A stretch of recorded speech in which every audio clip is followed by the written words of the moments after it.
ಎಲ್ಲರಿಗೂ ನಮಸ್ಕಾರ. Welcome back to Shweta's kitchen YouTube channel. ನಾನ್ ನಿಮ್ಮೆಲ್ಲರ ಜೊತೆ ಇವತ್ತು ತುಂಬಾನೇ ರುಚಿಕರವಾದಂತಹ ಸ್ಪೈಸಿ ಚಿಕನ್ ರೆಸಿಪಿನ ಶೇರ್ ಮಾಡ್ತಾ ಇದ್ದೀನಿ. ಅದೇ ಏನಪ್ಪಾ ಅಂದ್ರೆ ಚಿಕನ್ ಗಾರ್ಲಿಕ್ ರೋಸ್ಟ್. ಈ ರೆಸಿಪಿನ ಒಂದ್ಸರಿ ನಿಮ್ಮ ಮನೇಲಿ ಟ್ರೈ ಮಾಡಿ ನೋಡಿ. ಖಂಡಿತವಾಗ್ಲೂ ಮನೆಯಲ್ಲಿ ಎಲ್ಲರೂ ಕೂಡ ಇಷ್ಟಪಟ್ಟು ತಿಂತಾರೆ. ಅಷ್ಟು ಚೆನ್ನಾಗಿ ಅಷ್ಟು ರುಚಿಯಾಗಿರುತ್ತೆ ಈ ರೆಸಿಪಿ. ಮತ್ತಿನ್ನಾಗ್ತಡ ವಿಡಿಯೋ ಸ್ಟಾರ್ಟ್ ಮಾಡೋ ಬದಲು ಯಾರೆಲ್ಲ ನನ್ನ ಚಾನಲ್ ಸಬ್ಸ್ಕ್ರೈಬ್ ಮಾಡದೆ ನೋಡ್ತಾ ಇದ್ದೀರಾ, ದಯವಿಟ್ಟು ನನ್ನ ಚಾನಲ್ ಸಬ್ಸ್ಕ್ರೈಬ್ ಮಾಡ್ಕೊಂಡು ಬೆಲ್ ಐಕಾನ್ ಪ್ರೆಸ್ ಮಾಡಿ. ಬನ್ನಿ ವಿಡಿಯೋನ ಸ್ಟಾರ್ಟ್ ಮಾಡೋಣ.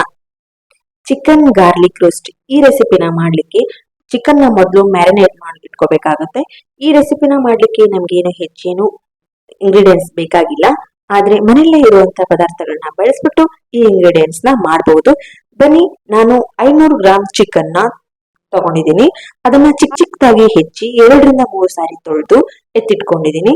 ಇದಕ್ಕೆ 2 ಟೀ ಸ್ಪೂನ್ ಆಗುವಷ್ಟು ಜಿಂಜರ್ ಅಂಡ್ ಗಾರ್ಲಿಕ್ ಪೇಸ್ಟ್, ಮತ್ತೆ 1 ಟೀ ಸ್ಪೂನ್ ಅರಿಶಿಣ, 1 ಟೀ ಸ್ಪೂನ್ ಉಪ್ಪು, ಮತ್ತೆ ಅರ್ಧ ಲಿಂಬೆ ಹಣ್ಣು ಜ್ಯೂಸ್ ನ ಇದ್ರಿಗೆ ಸೇರಿಸ್ತಾ ಇದ್ದೀನಿ. ಇವುಗಳನ್ನೆಲ್ಲ ಸೇರಿಸಿ ಚೆನ್ನಾಗಿ ಮಿಕ್ಸ್ ಮಾಡಿ ಈ ಚಿಕನ್ ಸ್ವಲ್ಪ ಹೊತ್ತು 15 ರಿಂದ 20 ನಿಮಿಷ ಮ್ಯಾರಿನೇಟ್ ಮಾಡಿ ಸೈಡ್ಗೆ ಎತ್ತಿಟ್ಕೊಳ್ಳೋಣ. ಈ ರೆಸಿಪಿ ಮಾಡ್ಲಿಕ್ಕೆ ನಾವು ಒಂದಿಷ್ಟು ಪದಾರ್ಥಗಳನ್ನ ಹಾಕಿ ಮಿಕ್ಸಿ ಮಾಡ್ಕೋಬೇಕಾಗುತ್ತೆ. ಅದಕ್ಕಾಗಿ ನಾನು ಒಂದು ಮಿಕ್ಸಿ ಜಾರ್ ನ ತಗೊಂಡು ಅದರಲ್ಲಿ 1 ಟೇಬಲ್ ಸ್ಪೂನ್ ಬೋಳ್ಮೆಣಸು, 1 ಟೇಬಲ್ ಸ್ಪೂನ್ ಧನಿಯಾ ಕಾಳು, 4 ಏಲಕ್ಕಿ, 4 ಲವಂಗ ಕಟ್ ಮಾಡ್ಕೊಂಡಿರೋ 2 ಚಕ್ಕೆನ ಇದಕ್ಕೆ ಹಾಕೋತಾ ಇದ್ದೀನಿ. 1 ಟೀ ಸ್ಪೂನ್ ಖಾರ. ಇದನ್ನ ಏನು ನುಣ್ಣಗೆ ಏನು ರುಬ್ಬೇಕಾಗಿಲ್ಲ, ಚೆನ್ನಾಗಿ ಪೌಡರ್ ಏನು ಮಾಡ್ಬೇಕಾಗಿಲ್ಲ, ಜಸ್ಟ್ ತರತರಿಯಾಗಿ ರುಬ್ಕೊಂಡ್ರೆ ಸಾಕು. ಹಾಗಿದ್ರೇನೆ ಈ ರೆಸಿಪಿಗೆ ತುಂಬಾ ಟೇಸ್ಟ್ ಬರುತ್ತೆ. ನೋಡ್ತಾ ಇರ್ಬೋದು, ನಾನು ಇವಾಗ ರುಬ್ಕೊಂಡ್ ಬಂದಿದ್ದೀನಿ. ಯಾವ ತರ ತರತರಿಯಾಗಿ ರುಬ್ಕೊಂಡ್ ಬಂದಿದ್ದೀನಿ ಅಂತ ನೋಡ್ತಾ ಇರ್ಬೋದು. ಎಷ್ಟು ತರತರಿಯಾಗಿದೆ. ಈ ರೆಸಿಪಿಗೆ ಈ ತರ ತರತರಿ ಆಗಿದ್ರೇನೆ ಚೆನ್ನಾಗಿರುತ್ತೆ. ಮತ್ತೆ ಇದಕ್ಕೆ ಒಂದು ದೊಡ್ಡ ಸೈಜ್ ಬೆಳ್ಳುಳ್ಳಿನ ಬಿಡಿಸ್ಬಿಟ್ಟು ಹಾಕೊಂಡಿದ್ದೀನಿ. ಬೆಳ್ಳುಳ್ಳಿಗೆ ಸಿಪ್ಪೆ ಬಿಡಿಸಿಲ್ಲ, ಸಿಪ್ಪೆ ಹಾಗೆ ಇದ್ರೇನೆ ಚೆನ್ನಾಗಿರುತ್ತೆ. ಇದನ್ನು ಕೂಡ ತರತರಿಯಾಗಿ ರುಬ್ಕೊಂಡ್ ಬರೋಣ. ನೋಡ್ತಾ ಇದ್ದೀರಾ, ನಾನು ಇದನ್ನು ಕೂಡ ರುಬ್ಕೊಂಡ್ ಬಂದಿದ್ದೀನಿ. ಇವಾಗ ನಾನು ಸ್ಟವ್ ಮೇಲೆ ಒಂದು ಫ್ಯಾನ್ ಇಟ್ಟಿದ್ದೀನಿ. ಫ್ಯಾನ್ಗೆ 5 ರಿಂದ 6 ಸ್ಪೂನ್ ಎಣ್ಣೆನ ಹಾಕ್ತೀನಿ.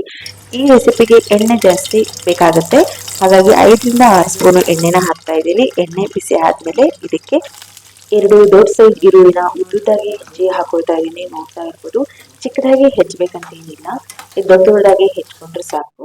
ಎರಡು ಈರುಳ್ಳಿನ ತಗೊಂಡಿದ್ದೀನಿ, ಅದು ಉದ್ದುದಾಗಿ ಹೆಚ್ಚಿಟ್ಕೊಂಡಿದ್ದೀನಿ. ಹೆಚ್ಚಿ ಇದರಲ್ಲಿ ಹಾಕೊಂಡಿದ್ದೀನಿ. ಇದನ್ನು ಕೂಡ ಎಣ್ಣೆಯಲ್ಲಿ ಚೆನ್ನಾಗಿ ಫ್ರೈ ಮಾಡ್ಕೊಳ್ಳೋಣ. ಈರುಳ್ಳಿ ಕಲರ್ ಚೇಂಜ್ ಆಗಿ ಈರುಳ್ಳಿ ಕೂಡ ಸಾಫ್ಟ್ ಆಗೋವರೆಗೂ ಇದನ್ನ ಚೆನ್ನಾಗಿ ಫ್ರೈ ಮಾಡ್ಕೊಳ್ಳೋಣ. ನೋಡ್ತಾ ಇರ್ಬೋದು, ಈರುಳ್ಳಿ ಕಲರ್ ಕೂಡ ಚೇಂಜ್ ಆಗಿದೆ ಮತ್ತು ಈರುಳ್ಳಿ ಕೂಡ ತುಂಬಾ ಸಾಫ್ಟ್ ಆಗಿದೆ. ನೋಡ್ತಾ ಇದ್ದೀರಲ್ಲ, ಇಷ್ಟು ಸಾಫ್ಟ್ ಆಗೋವರೆಗೂ ಫ್ರೈ ಮಾಡ್ಕೊಂಡ್ರೆ ಸಾಕು. ಇದಕ್ಕೆ ಮ್ಯಾರಿನೇಟ್ ಮಾಡಿ ಎತ್ತಿಟ್ಟಿರುವಂತ ಚಿಕನ್ನ ಈ ಈರುಳ್ಳಿ ಫ್ರೈಯಲ್ಲಿ ಸೇರಿಸ್ಕೊಳ್ಳೋಣ. ಚೆನ್ನಾಗಿ ಮಿಕ್ಸ್ ಮಾಡಿಕೊಂಡು ಚಿಕನ್ನು ಮತ್ತೆ ಆನಿಯನ್ ಚೆನ್ನಾಗಿ ಮಿಕ್ಸ್ ಮಾಡಿಕೊಂಡು ಇದನ್ನು ಕೂಡ ಸ್ವಲ್ಪ ಹೊತ್ತು ಬೇಯಕ್ಕೆ ಬಿಡಬೇಕಾಗುತ್ತೆ. ನಾವು ಆನಿಯನ್ ಜೊತೆ ಚಿಕನ್ನ ಮಿಕ್ಸ್ ಮಾಡ್ಕೊಳ್ಳುವಾಗ ಗ್ಯಾಸ್ನ ಲೋ ಫ್ಲೇಮಲ್ಲಿ ಇಟ್ಕೊಳ್ಳೋಣ. ಯಾಕಂದ್ರೆ ಇದಕ್ಕೆ ಯಾವುದೇ ರೀತಿ ನೀರು ಹಾಕೋದಿಲ್ಲ ನಾವು, ಹಾಗಾಗಿ ತಳ ಹತ್ಕೋಬಾರ್ದು ಅಂತ ಲೋ ಫ್ಲೇಮಲ್ಲಿ ಇಟ್ಕೊಳ್ಳೋಣ. ಆನಿಯನ್ ಜೊತೆ ಚಿಕನ್ ಮಿಕ್ಸ್ ಮಾಡ್ತಾ ಇದ್ದಂಗೆನೆ ಚಿಕನ್ ಅಲ್ಲಿರೋ ನೀರು ಕೂಡ ಬಿಟ್ಕೊಳ್ತಾ ಹೋಗುತ್ತೆ. ಚಿಕನ್ ಬೇಯೋದಕ್ಕೆ ಇಷ್ಟು ನೀರು ಸಾಕು ಅನ್ಸುತ್ತೆ, ಅದಕ್ಕಾಗಿ ನಾವು ಬೇರೆ ನೀರು ಹಾಕೊಳ್ಬೇಕಾಗಿಲ್ಲ. ಇವಾಗ ಇದನ್ನ 5 ರಿಂದ 10 ನಿಮಿಷ ಬೇಯಕ್ ಬಿಡ್ಬೇಕಾಗುತ್ತೆ. ನಾನು ಇವಾಗ ಲಿಡ್ ಕ್ಲೋಸ್ ಮಾಡ್ತಾ ಇದ್ದೀನಿ. 5 ರಿಂದ 10 ನಿಮಿಷ ಇದನ್ನ ಬೇಯಕ್ ಬಿಡೋಣ. ಮಸಾಲೆ ಹಾಕಿದ್ಮೇಲೆ ಇದನ್ನ ಜಾಸ್ತಿ ಕುದಿಸ್ಬೇಕಂತ ಏನಿಲ್ಲ, ಯಾಕಂದ್ರೆ ಆಲ್ರೆಡಿ ಚಿಕನ್ ಬೆಂದಿರುತ್ತೆ. ಹಾಗಾಗಿ ಇದನ್ನ ಜಸ್ಟ್ ಮಸಾಲೆ ಜೊತೆಗೆ ಮಿಕ್ಸ್ ಮಾಡ್ಕೊಂಡು ಲೈಟಾಗಿ ಫ್ರೈ ಮಾಡ್ಕೊಂಡ್ರೆ ಸಾಕು. ಈ ಚಿಕನ್ ಗಾರ್ಲಿಕ್ ಪೇಸ್ಟ್ ರೆಡಿ ಆಗೋದಕ್ಕೆ ಒಂದು 30 ನಿಮಿಷ ಬೇಕಾಗುತ್ತೆ. ಅಲ್ಲಿವರೆಗೂ ಗ್ಯಾಸ್ ಲೋ ಫ್ಲೇಮಲ್ಲಿ ಇರಬೇಕು, ಯಾವುದೇ ರೀತಿ ಹೈ ಫ್ಲೇಮಲ್ಲಿ ಇಟ್ಕೋಬೇಡಿ. ಯಾಕಂದ್ರೆ ಚಿಕನ್ ಸೀದೋಗ್ಬಿಡುತ್ತೆ. ಚಿಕನ್ ಸೀದೋದ್ರೆ ಟೇಸ್ಟ್ ಸರಿಯಾಗಿ ಬರಲ್ಲ, ಟೇಸ್ಟ್ ಕೆಟ್ಟೋಗ್ಬಿಡುತ್ತೆ. ಇವಾಗ ನೋಡ್ತಾ ಇರ್ಬೋದು, ಇದಕ್ಕೆ ನಾನು ರುಚಿಗೆ ತಕ್ಕಷ್ಟು ಉಪ್ಪು, ಸ್ವಲ್ಪ ಉಪ್ಪು ಮಾತ್ರ ಹಾಕಿ ತಿಂದು ನೋಡಿ. ನಿಮಗೆ ಉಪ್ಪು ಕಡಿಮೆ ಅನಿಸ್ತು ಅಂದರೆ ಉಪ್ಪು ಅಥವಾ ಖಾರನ ಹಾಕೊಳ್ಳಿ. ನನಗೆ ಸ್ವಲ್ಪ ಉಪ್ಪು ಕಡಿಮೆ ಅನಿಸ್ತು, ಅದಕ್ಕೆ ಅರ್ಧ ಟೀ ಸ್ಪೂನ್ ಉಪ್ಪನ್ನ ಹಾಕೊಳ್ತಾ ಇದ್ದೀನಿ. ಇವಾಗ ಚಿಕನ್ ಯಾವ ತರ ಬೆಂದಿದೆ ಅಂತ ನೋಡೋಣ. ನೋಡ್ತಾ ಇರ್ಬೋದು, ನಾವೊಂದು ಟೀ ಸ್ಪೂನ್ ತಗೊಂಡಿದ್ದೀನಿ. ನೋಡ್ತಾ ಇರ್ಬೋದು, ಅದನ್ನ ಪ್ರೆಸ್ ಮಾಡಿದ್ರೆ ಯಾವ ತರ ಓಪನ್ ಆಗ್ತಾ ಇದೆ. ನೋಡಿದ್ರಲ್ಲ ಎಷ್ಟು ಚೆನ್ನಾಗಿ ಚಿಕನ್ ಬೆಂದಿದೆ ಅಂತ. ಇಷ್ಟು ಚಿಕನ್ ಬೆಂದ್ರೆ ಸಾಕು.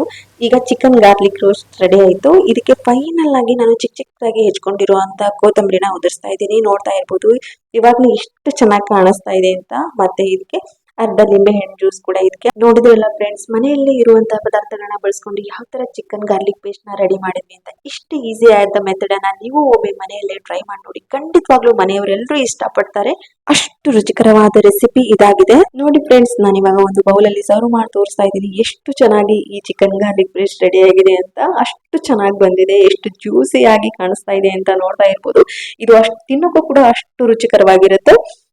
ಇವತ್ತಿನ ರೆಸಿಪಿ ನಿಮ್ಮೆಲ್ಲರಿಗೂ ಇಷ್ಟ ಆಗಿದೆ ಅಂತ ತಿಳ್ಕೊತೀನಿ. ಹಾಗೆ ಯಾರೆಲ್ಲ ನನ್ನ ಚಾನೆಲ್ ನ ಹಾಗೆ ನೋಡ್ತಾ ಇದ್ದೀರಾ, ದಯವಿಟ್ಟು ನನ್ನ ಚಾನೆಲ್ ನ ಸಬ್ಸ್ಕ್ರೈಬ್ ಮಾಡ್ಕೊಂಡು ಲೈಕ್ ಬಟನ್ ನೀವು ಕೂಡ ನಿಮ್ಗೆ ಹೇಗೆ ಅನಿಸ್ತು ಅಂತ ಕಮೆಂಟ್ ಬಾಕ್ಸ್ ಅಲ್ಲಿ ತಿಳಿಸಿ. ಯಾರೆಲ್ಲ ರೆಸಿಪಿನ ಟ್ರೈ ಮಾಡಿದಿರಾ ಅವರು ಕೂಡ ನನಗೆ ಕಮೆಂಟ್ ಮಾಡಿ ತಿಳಿಸಿ ಹೇಗೆ ಬಂದಿದೆ ಅಂತ.